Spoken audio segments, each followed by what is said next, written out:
বৌমা তুমি এত বেলা ঝাঁট দিচ্ছ? আমাদের কালে আমরা এরকম ছিলাম না বাবা। আমাদের কালে বাবু আমরা ভোর 5টায় উঠতাম, ঝাঁট দিতাম, গোবর জল ছাড়া দিতাম।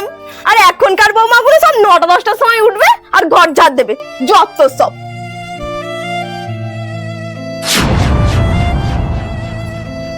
এ নিন মা আপনার চা। আমাদের বেলা বাবু আমরা এরকম ছিলাম না। গুরুজনদের কিছু দিতে গেলে মাথায় ঘোমটা দিয়ে দিতাম।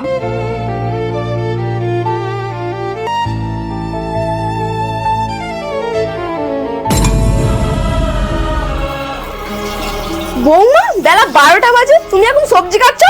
কখন রান্না করবে? আমাদের বেলা বাবু আমরা এরকম ছিলাম না। 12টার মধ্যে রান্না সেরে ফেলতাম, যত সব। উফ কি গরম।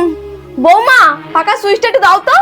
কেন মা, আপনাদের যুগে তো এরকম পাখা ছিল না। এই গরমে আপনার তো ফ্যান ছাড়া অভ্যাস থাকার কথা, আপনি আবার ফ্যান চালাতে বলছেন।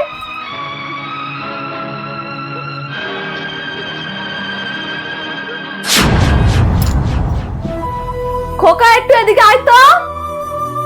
হ্যাঁ মা বলো, কি হয়েছে? খোকা আমি মন্দিরে যাব, তোর গাড়ি করে আমাকে একটু ছেড়ে দিয়ে আয় তো।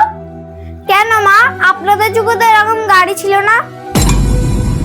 আমি শুনেছি আপনারা নাকি পায়ে হেঁটে সব জায়গায় যেতেন, তাহলে এখন যান।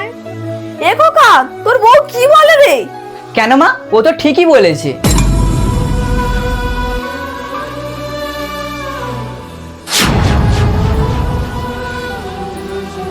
এ খোকা তোরা কোথায় যাচ্ছিস?